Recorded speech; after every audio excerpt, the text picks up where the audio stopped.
The problem with farm loan waivers.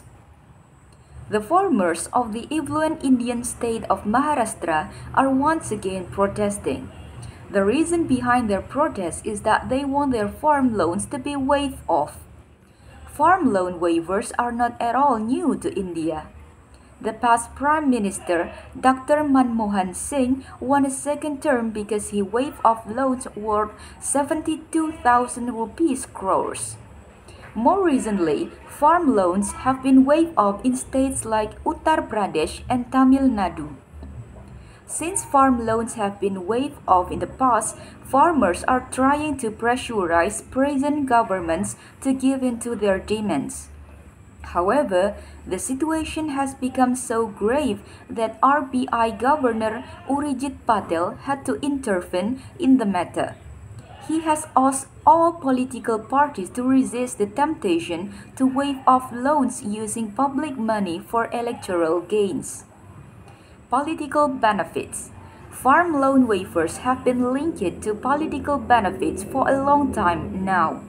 The reason is that farming community forms the majority of the vote bank in India.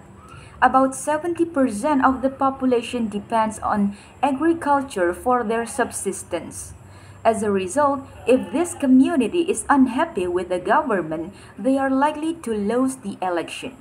This is what happened to the BJP-led government in 1999, wherein they failed to get the farmers on their side.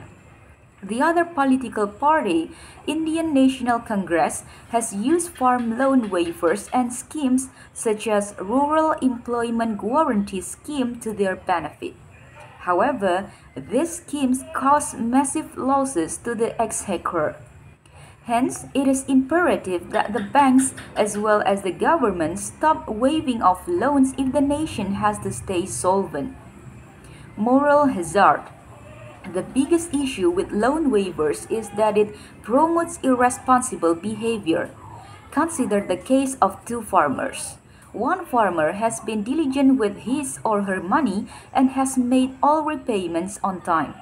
On the other hand, the second farmer hasn't made any repayments on time.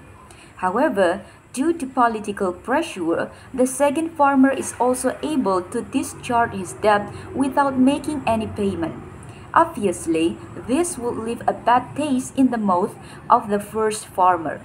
The next time, the first farmer will also start obtaining loans and willfully defaulting on them. Later, these farmers can also use the political clout of the farming community to escape without paying the debt. This is exactly what is happening right now in India. Many farmers are obtaining farm loans and using them for non-agricultural purposes. When they are unable to pay off the loan, they start using political organization to get their loans waived. If this behavior is encouraged, very soon 100% of the farm loans will be in default. Fiscal deficit. Obviously, banks cannot lose money on their loans. If they have made loans, then they have to recover the money somehow. Hence, if the farmers are not able to pay back the loans, the government has to step in and make the payments. The problem is that the government itself doesn't have the money to pay the loans. The government makes the payment by borrowing money from financiers. This money adds to the national debt and has to be paid back with interest. Many economists are concerned that farm loan waivers will have an adverse effect on the already fragile fiscal deficit situation in India. The problem with farm loan investor is that it puts more pressure on the taxpayers in India. Less than 3% of India's population pays taxes.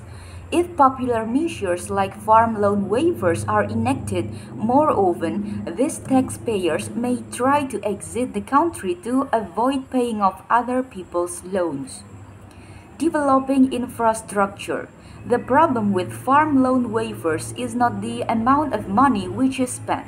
Instead, the manner in which this money is spent is incorrect. If the waivers given by all governments are combined, the amount of money spent will exceed the amount of money spent in building agricultural infrastructure. This is inefficient utilization of resources. Had the money been spent on infrastructure instead, the need for farm loan waivers would have been drastically reduced in the future. Thank you.